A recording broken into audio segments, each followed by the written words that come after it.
Que hora? Vamos lá.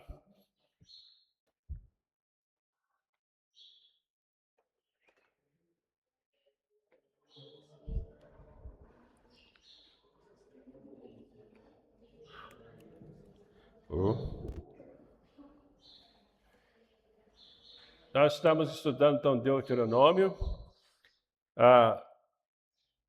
Segundo discurso, nós tínhamos já começado.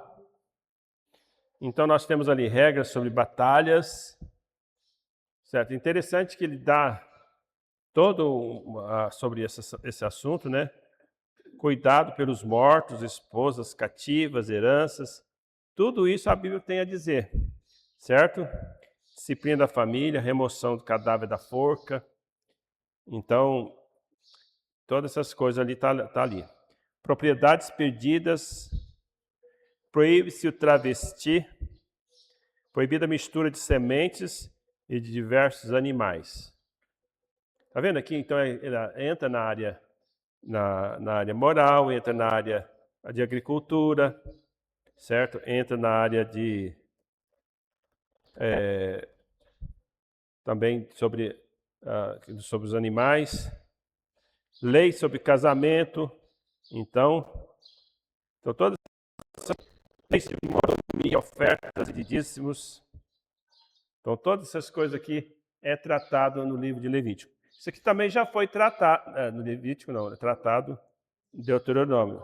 Já foi tratado no livro de Êxodo, Levítico e Números também. Então, muitas dessas coisas aqui, todas elas já tinham sido faladas. Então, nós nem vamos ficar nesse ponto, não. Agora, vejamos agora o terceiro discurso. A advertência e predição. Então, veja, 27 a 30, versículo 20. A lei deve ser lavrada em inscrições e suas sanções citadas no Monte Ebal.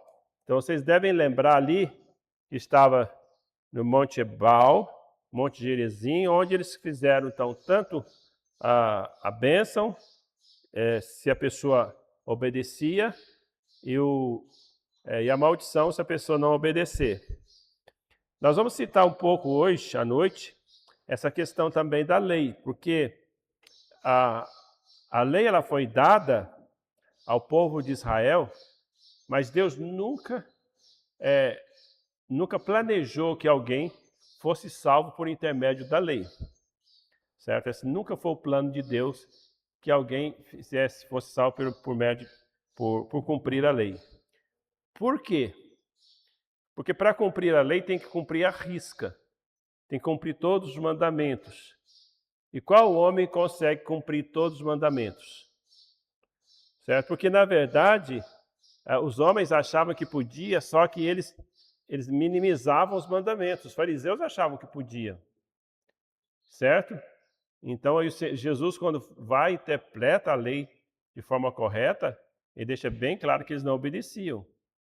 Então, quando falava de adultério, eles estavam satisfeitos se não cometesse o ato de adultério. Aquela passagem, né? Jesus, a pessoa que estava em adultério, né? Aí ele falou, quem não tem pecado, atire a primeira pedra, né? Que não fica por 15 sequer, né? Uhum. Então, quer dizer, então, cumprir a lei, né? Exatamente. Então, todos se condenaram, né? A si mesmo, né? Ok? Então, quando o Senhor então cita isso, ele compara então com a cobiça.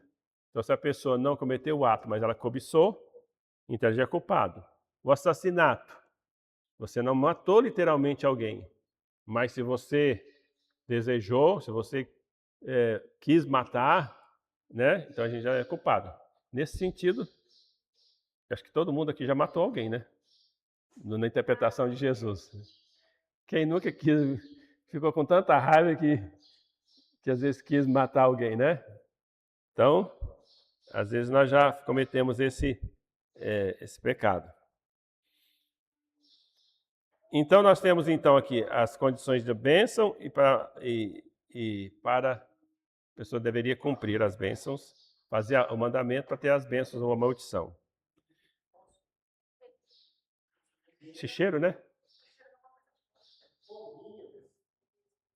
Também acho. Benefícios recebidos de Deus passado em revistas. E aqui nós temos então 29, 30 a 20. Ainda no terceiro discurso, a lei escrita entregue aos cuidados dos líderes de Israel. Então está 30, 1 a 30. Então, por que isso foi importante? A lei foi falada, Moisés fez o discurso, mas ele tinha que escrever. Então foi escrita e entregue para uma liderança, certo? E essa liderança tinha que repassar. No capítulo 32 nós temos o Cântico de Moisés. Então, o Cântico de Moisés é bem conhecido ali, né?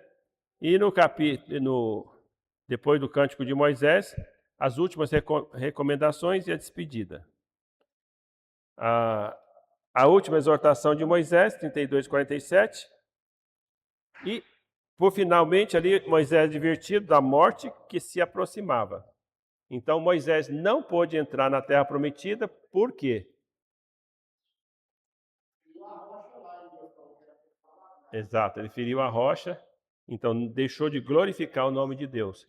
Então, olha, o líder, Deus cobra muito mais dos líderes, de alguém que está na frente, do que de uma pessoa que está só ouvindo. Porque simplesmente por ele ter falado a rocha e não ter ferido a rocha quando Deus mandou ele falar com a rocha, e mais ainda, ele falou assim, vocês querem água? Mais ainda que ele não glorificou. Então, ele disse as palavras, eu vos darei água. Não foi ele, foi Deus. Certo? Então, depois Moisés tem a sua bênção final, certo? Sobre Israel. 32, 1 a 29. Tem algumas coisas que é profecia ali. E a morte de Moisés, seu obituário, 34, 1 a 12. Então, quando nós vemos, quem escreveu essa parte aqui do capítulo 34, de 1 a 12? Com certeza não foi Moisés, certo? Foi algo que foi escrito após a morte dele. Então, Moisés é o autor do livro de Deuteronômio, mas essa parte que se refere à sua morte não foi escrita por ele, tá? Mas a maioria do que está escrito foi escrito por ele. Provavelmente. Provavelmente foi Josué. Uhum. Então, que era o companheiro mais próximo dele ali, do liderança, que substituiu ele na liderança, foi Josué. Então, provavelmente foi ele. Certo? Bom, e aí nós terminamos o esboço. Então, eu corri aqui que eu quero entrar aqui nessa parte dos princípios de Deuteronômio. Muito bem. Nós oramos, irmãos? Então, vamos orar? Eu vou pedir para o irmão pastor, ore para nós. Senhor Deus, na tua presença, Pai, nós queremos agora nesse momento, Pai, para os nossos corações, através da tua palavra, através do estudo, Pai,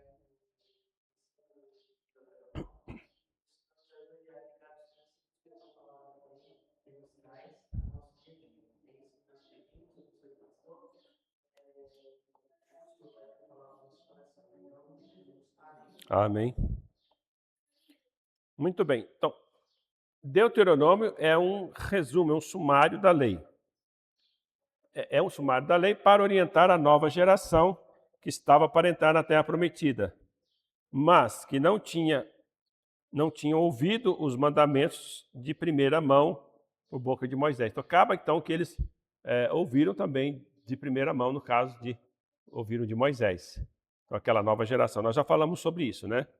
Então, Moisés, então, em forma homilética, ele fala, ele está pregando, certo? Em forma de um sermão. Então, ele exorta o povo a despertar a sua consciência para levar muito a sério a vocação divina de santificação da parte dele. Então, veja bem, quando a gente pensa aqui, mas por que Deus deu a lei para o povo, sendo que o povo não ia conseguir obedecer? Por que foi necessário Deus dar a lei se ele sabia que as pessoas não iam conseguir obedecer? Por que Deus fala lá em Deuteronômio, que a pessoa fala assim, olha, se você fizer isso, você está em vida, se você não fizer, vai ser a morte e maldição. Por que Deus coloca isso na sua palavra, sendo que ele sabia que o povo não ia obedecer? Qual foi o objetivo de Deus?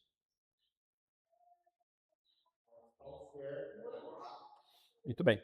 Mostra o certo e o errado. Mas já tem mais ainda.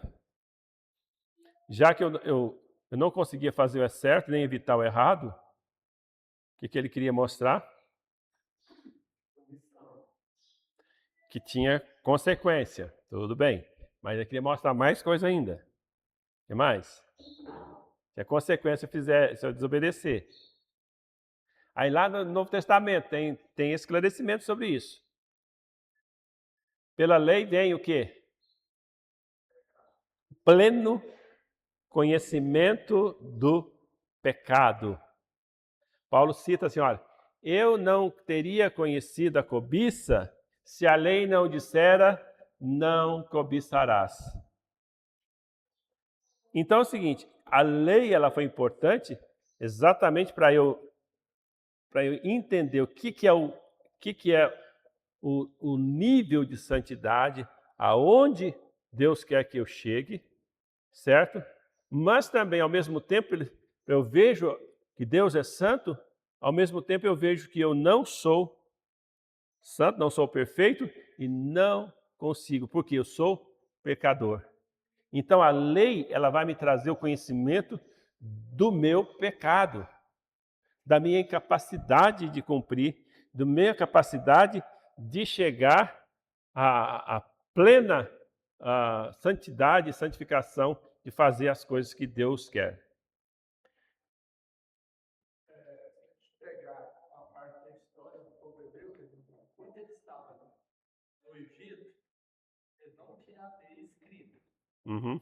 mas eles tinham o temor do Senhor, que era passado pelo patriarca de Israel, que dava uma noção, mas aí quando realmente coisas foram e ficaram no deserto, Deus publicou a lei.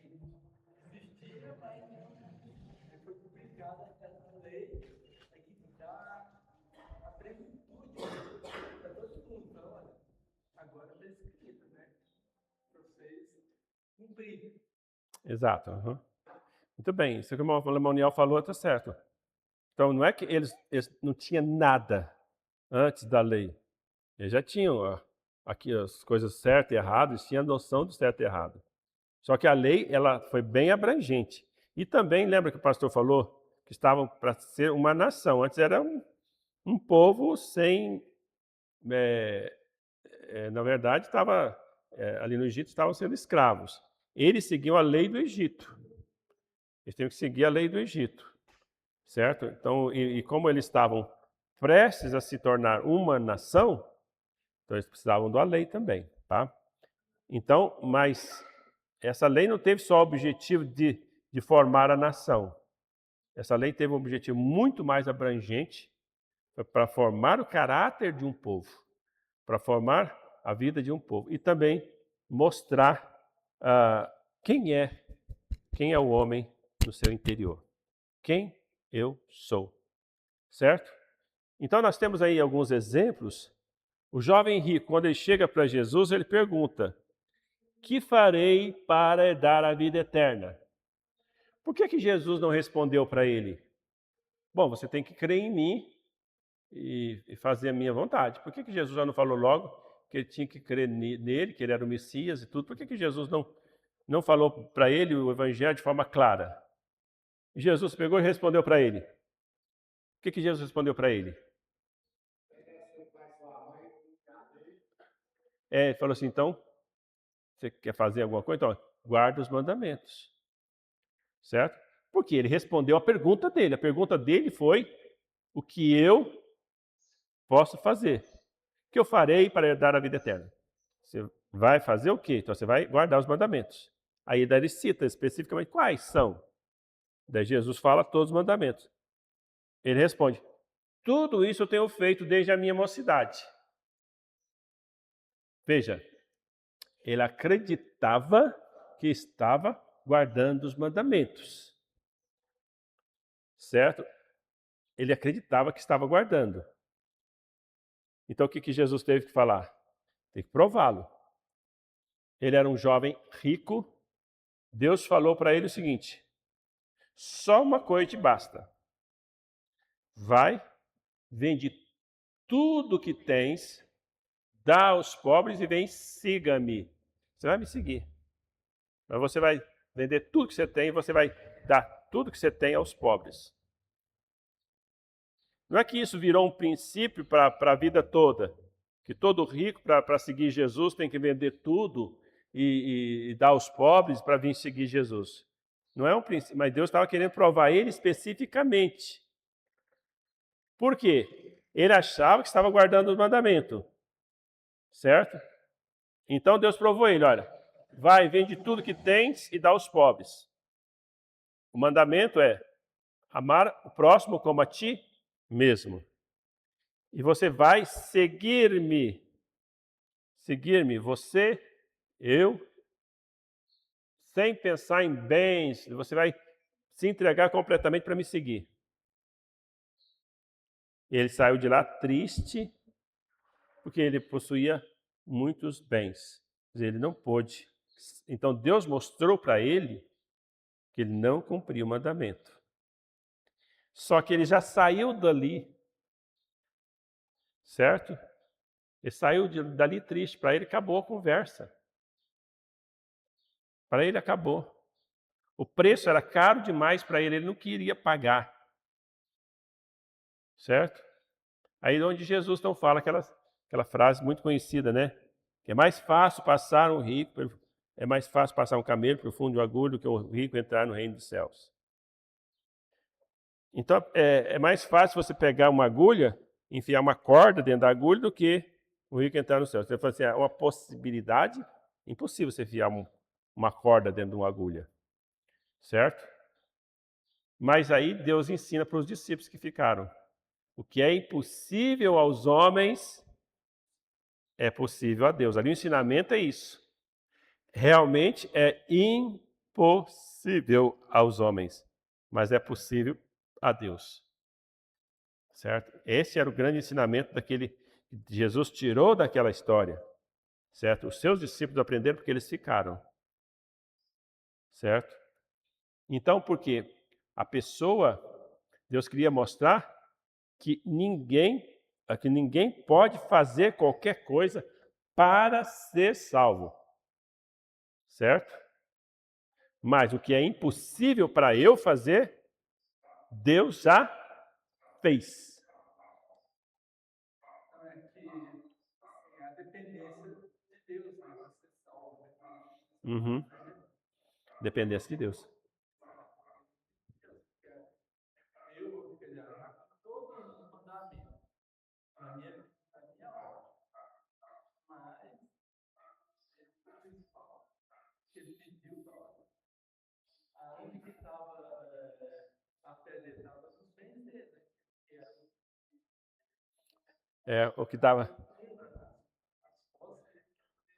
O que dava segurança para ele era a fortuna dele, a riqueza dele. Bom, lá,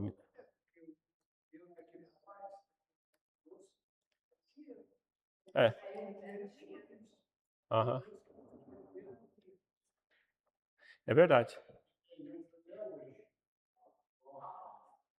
Tem pessoas que faz do dinheiro o amor ao dinheiro. A Bíblia fala, o amor ao dinheiro é a raiz de todos os males. O amor, a pessoa se apega às coisas materiais, de modo que a pessoa não faz mais nada. E não é rico só não, isso não é pecado de rico não, viu gente? Tem muito pobre que é muito ganancioso e que realmente se apega a isso por causa dessas coisas, não se submete a Deus. Então, isso é algo importante. Tem ricos que são desprendidos. Nós já demos exemplo aqui de pessoas, né, como o dono da Colgate, o dono da Massey Ferguson. O dono da Massey Ferguson, eu tive numa palestra com o filho dele, né? E ele fez o propósito de dar 90% do seu lucro, não é faturamento, do seu lucro, certo? 90%. Chegou no fim. Da Colgate também tem isso, exato. Eu já ouvi também a história. Ele também fez o propósito, né? Foi aumentando, né, até chegar a 90%, né?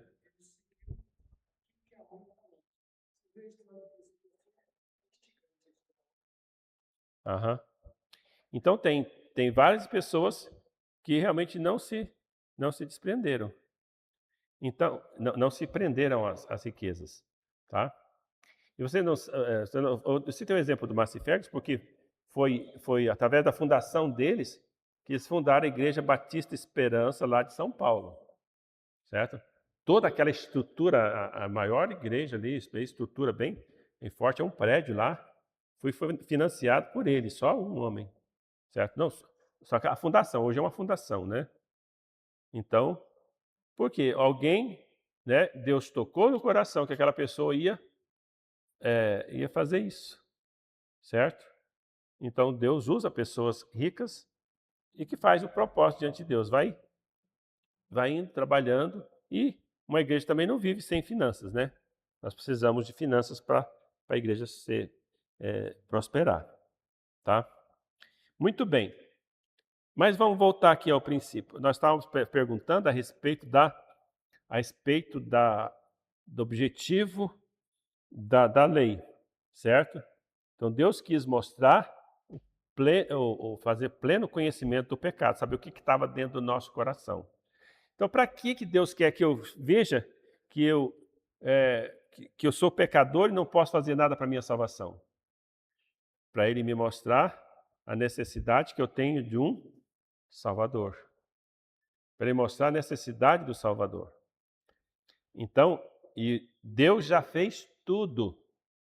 Então, olha, Deus já providenciou o Salvador. E quem foi esse Salvador? O Filho de Deus.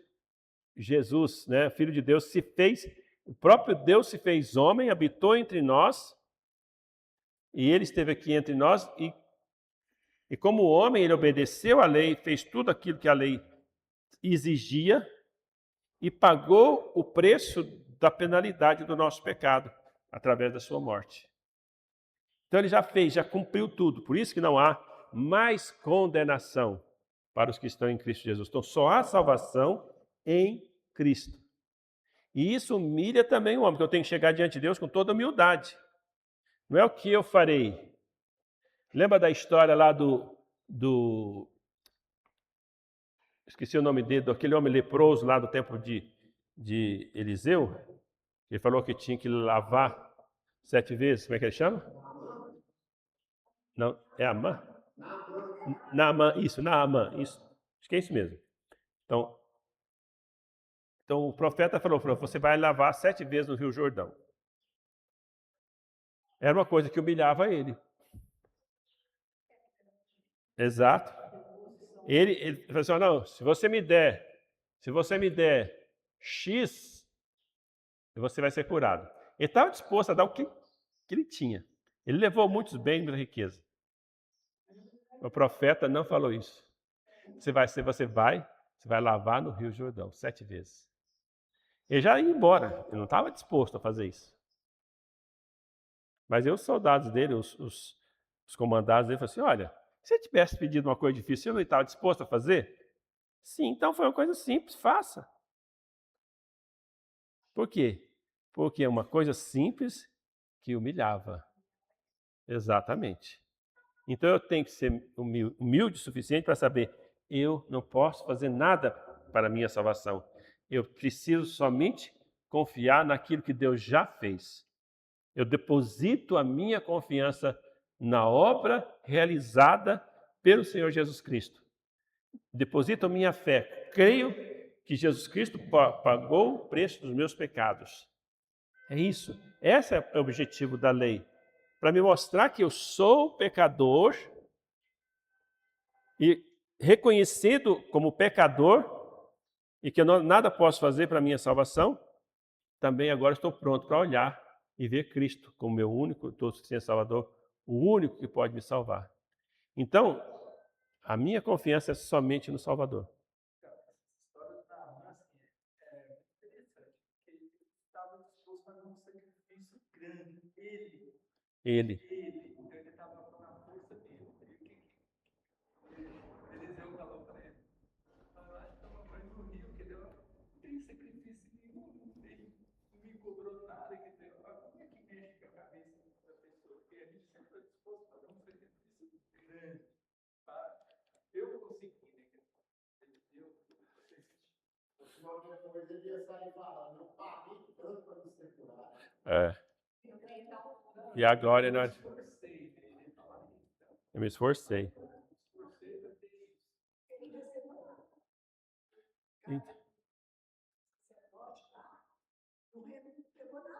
Ele não recebeu nada. Aí depois o servo dele foi lá e pegou, né? Com um pecado que não era para pegar. Ele foi lá, pegou. Mas ele falou assim, ó, tá vendo? A doença de Naamã vai passar para você. Aí teve consequência. Teve consequência, né? Muito bem. Então isso aqui é muito importante, meus irmãos. Então, um princípio são os valores fundamentais que devem guiar a vida, que devem determinar o que é importante, o que é certo, o que é errado. Então, o que é subjacente é porque não está explícito à primeira vista. Então, vamos estudar princípios subjacentes do livro de Deuteronômio. Então, algo que eu não vejo numa leitura só, certo? Então, a Bíblia está cheia de mandamentos que são algo claro que é para eu fazer, certo? Mas nós temos muitos princípios de vida nas Escrituras que eu preciso entender, certo? Então, algo subjacente é porque não está explícito à primeira vista, mas está implícito quando visto com os olhos mais apurados. Então, é isso que nós estamos querendo fazer agora em Deuteronômio. Primeiro, a espiritualidade de Deus. Então, aqui está, nós podemos ver aqui que Deus é espírito. Deus pode ser visto isso em algumas passagens. Então, eu vou pedir ajuda para os irmãos que abram agora aqui em algumas passagens, como Deuteronômio 4, 2 e 15, 16. Então, rapidinho, os irmãos abrem lá. As duas primeiras lá, 4, 2 e 15, 16. Depois, outros irmãos já vão vendo aí outras passagens que vão falar da unicidade de Deus, a unidade. 4:35, 6:4 e assim por diante. Então vamos lá? 4:2.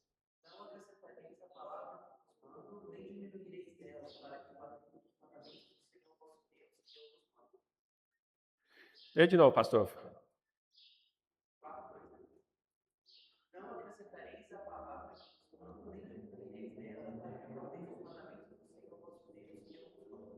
Tá. Então está falando que não pode acrescentar e não pode. Tem que manter exatamente como ela está. 15, 16.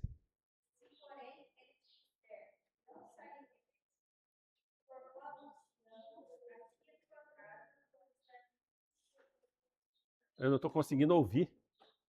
Lê de novo.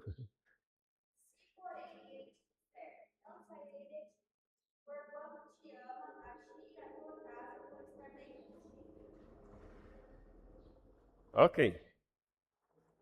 Muito bem. Então, nós podemos estar observando isso aqui. Pode ser visto isso aqui, olha. Então, quando se fala assim, Deus é espírito, irmãos, ele é bem claro ali em João capítulo 4, né? Quando ele fala, Deus é espírito, e importa que seus adoradores o adorem em espírito e em verdade. Então, quando ele fala para nós seguirmos a risca, adorá-lo à risca, quando ele fala que nós precisamos fazer tudo que está escrito, quem é que está falando ali? É Deus. Eles viram Deus? Não, eles viram o quê?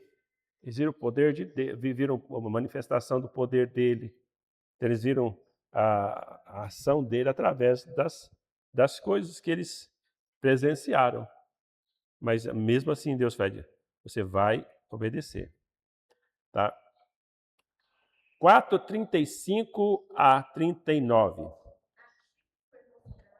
Para que soubesse, Senhor é Deus, nenhum outro lado senão ele.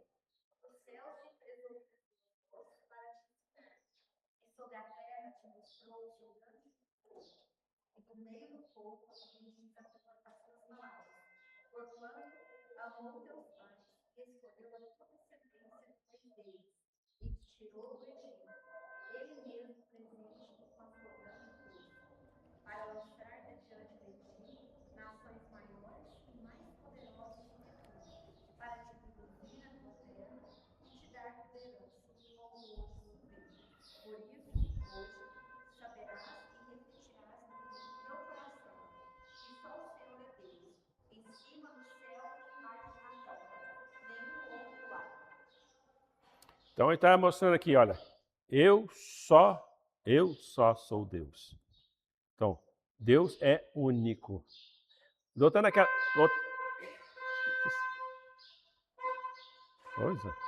Voltando àquela história de Naamã, lembra que depois Naamã confessou que Deus de Israel era Deus? Ele confessou que o Deus de Israel é Deus.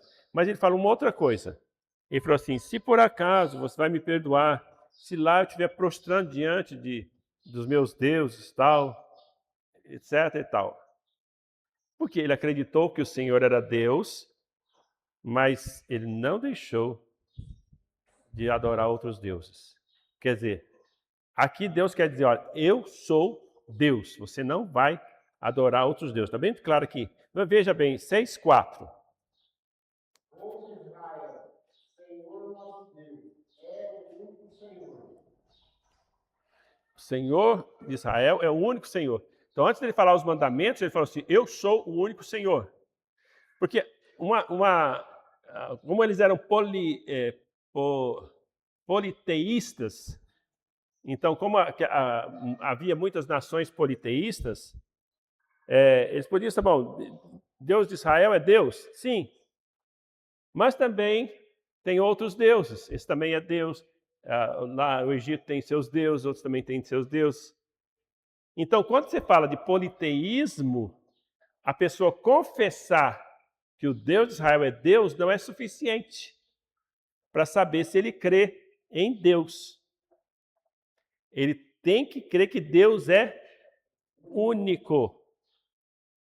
Certo? Que Deus é único. E não precisa vê-lo. Ele não precisa fazer imagem de escultura para poder adorá-lo. Porque dele é espírito. Não pode, não tem como representar Deus. Como é que eu represento Deus? Represento Deus como... E as pessoas tentaram, né? O próprio Arão fez isso. Logo no início lá, né? Lembra? Fez aquele bezerro de ouro. E lembra o que ele falou? Este é o teu Deus que tirou da terra do Egito. Ele não falou que Deus que tirou da terra do Egito não era Deus. Mas qual o problema dele? Qual o problema de você fazer uma representação, um simulacro? Falar assim, esse aqui é o Deus verdadeiro, o Deus de Israel.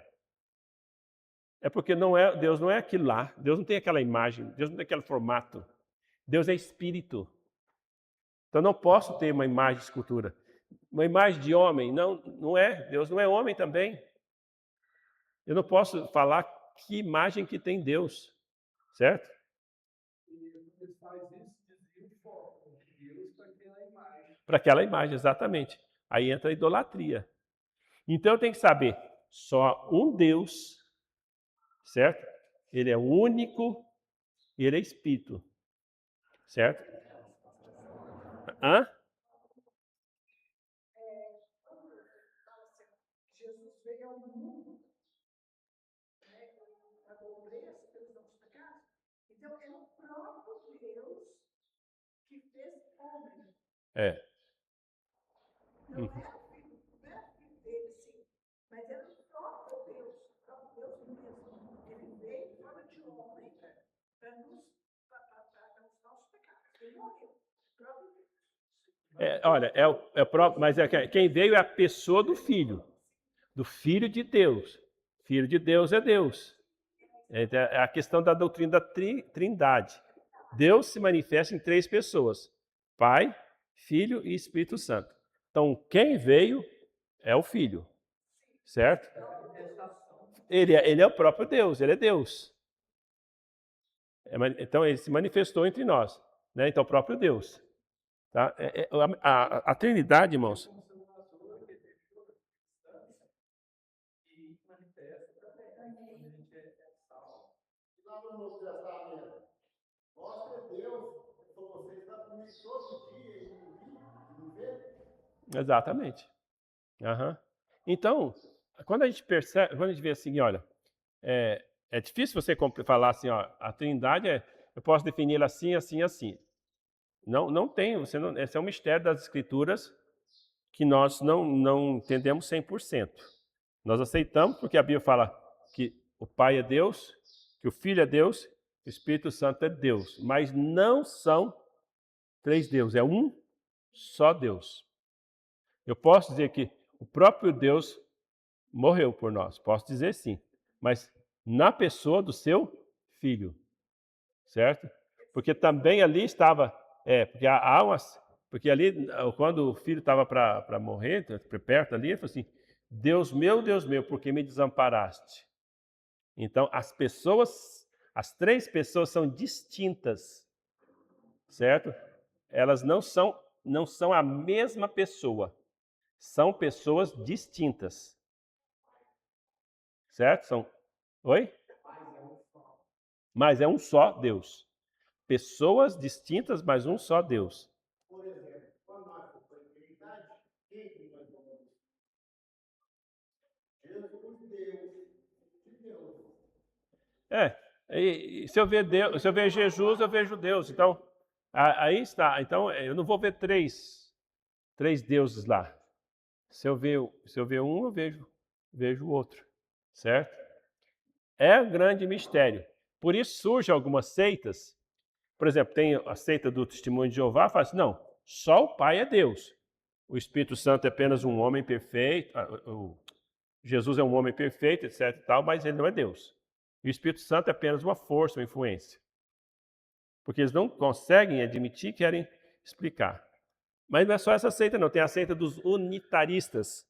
Unitarista que não, o Pai é Deus, o Espírito Santo é Deus e o Filho é Deus. Tá, então, são 3. Então, só que ele fala assim, mas não são 3 pessoas. Então, a hora ele se manifesta como Pai, na pessoa do Pai, ora ele se manifesta como Filho, ora ele se manifesta como Espírito Santo. Então, eles negam que há 3 pessoas. Os irmãos entendem que tudo da lógica da pessoa, às vezes é muito mais. Mas quando a gente vai para as Escrituras, a gente vê que são pessoas distintas. Então, eu não posso negar. Eu não entendo, você não entende, mas eu tenho que ficar com as Escrituras. Certo? Nós tivemos um problema lá com um dos irmãos aqui quando eu estava aqui no Morumbi. Não é os 2 últimos anos, não, mas eu estava trabalhando lá, trabalhamos lá há vários anos, né, junto com a Igreja da Luz. Então, essa seita dos unitaristas estava trabalhando com um casal nosso lá. Aí eu cheguei, só simplesmente eu li com eles o Evangelho de João. E fui mostrando. Está vendo aqui? Pessoas, está falando de 2 pessoas, está falando do Pai, do Filho. Também aqui está falando do Espírito Santo. Eles foram se convencendo. Porque às vezes a palavra de Deus ela tem que ser a palavra de Deus. No momento que começa a filosofar da palavra de Deus, você diz, não, isso aqui não pode ser, porque não cabe na minha lógica. Tudo bem, não cabe na sua lógica, mas a palavra de Deus é firme, então é isso. Bom, vamos demos um salto, vamos lá. O relacionamento entre Deus e o seu povo é mais de amor do que de legalismo. Isso aqui é muito importante. Certo? Vamos ler essas passagens aqui? 4:37, 7:3, 13 e 33:13. Então vamos lá. Primeira, 4:37. Alguém pode ler? Porquanto amaram teus pais e escolheram a sua semente depois deles, semente depois deles, te tirou do Egito diante de si, com a sua grande força. Ok, então amarás o teu Deus, teu Pai, né? Então adorarás o Senhor, toda a tua força. Então aqui dá uma pré daquilo que foi falado no Novo Testamento. 7:13. E abençoar e abençoar e para multiplicar. Abençoará o bem que o fruto da tua terra, teu grão, o teu posto, o teu azeite e a criação das tuas vacas, e o rebanho do teu gado imundo na terra que jurou a teus pais dar. Aqui está falando do amor de Deus para nós, certo? 33:3. Na verdade, ama os povos, todos os teus amas. Estão na tua mão. Eles te colocaram a teus pés. Aprendam das tuas palavras. Então está dizendo aqui, então olha, o relacionamento de Deus para com o seu povo foi um relacionamento de amor, não foi de legalismo, certo? Ele quer esse relacionamento conosco também hoje, certo? Porque o relacionamento de Deus para conosco é um relacionamento de amor, certo? E ele fala para nós que os mandamentos dele se resume exatamente na palavra amor. Amarás o Senhor teu Deus de todo o teu coração, de todas as tuas forças, enfim, amarás o Senhor Deus de todas as suas forças, todo o seu entendimento, de todo o coração, então, de forma total. E ao teu próximo como a si mesmo. Então, esse resume-se os mandamentos de Deus. Então, é claro que eu ainda no corpo do pecado, eu não consigo amar a Deus dessa forma. Certo? Mas quanto mais eu me aproximo de Deus e comunhão com Deus eu tenho, quanto mais eu me aproximo desse Deus de amor, certo? E tenho comunhão com esse Deus de amor, mais eu vou aprendendo a amá-lo como Ele quer que eu ame. Se eu compreendo já o Evangelho, já vou amá-lo muito já. O meu amor por Ele já vai ser enorme. Então eu não vou ter desejo, quer dizer, eu posso até ter o desejo de pecar, mas eu vou ter um motivo para lutar contra o pecado. Certo? Eu vou ter um motivo, porque Ele me ama. E a Bíblia é muito clara lá em 1 João, fala assim, nós amamos porque Ele nos amou primeiro. Então por que você ama a Deus? Porque Ele nos amou primeiro. Exato. Então, veja, se Ele nos ama primeiro, nos amou primeiro, então meu relacionamento com Ele também é um relacionamento de amor. Tá? Então está vendo como é que esse princípio já está aqui? Ele fica muito mais explícito lá no Novo Testamento, mas já está implícito aqui. Que o relacionamento que Deus queria com o seu povo era um relacionamento de amor. Aqueles dentre o povo que compreenderam isso, realmente conseguiram amar a Deus dessa forma. Certo? A gente vê Davi, por exemplo, ele conseguiu amar a Deus, o homem segundo o coração de Deus. Mesmo quando ele deixou de buscar Deus e começou a deixar a carne dele venceu. Ele pecou contra Deus, mas quando ele foi confrontado, ele se arrependeu verdadeiramente e voltou sua comunhão com Deus. Então isso é importante, certo? Davi, quando perseguido por Saul, ele estava em comunhão com Deus. Ele teve 3 oportunidades para tirar a vida de Saul, não fez porque estava. Para ele, foi ungido de Deus, então ele não ia tirar a vida de alguém que era ungido de Deus. Era Deus que teria que tirar a vida dele, não ele. Certinho. Para o que crê,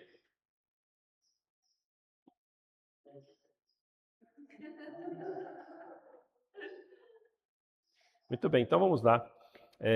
Mas a semana que vem a gente termina, eu creio. Temos alguns outros princípios aqui. É mais aqueles lá, né? Então vamos ver, semana que vem a gente termina. Certo? Então nós fomos até o 3, né? Vamos agradecer a Deus? Eu vou pedir para o irmão Lamoniel, agradeça a Deus pelo tempo que passamos aqui. Ó Senhor Deus, tu és maravilhoso, Pai que está no céu.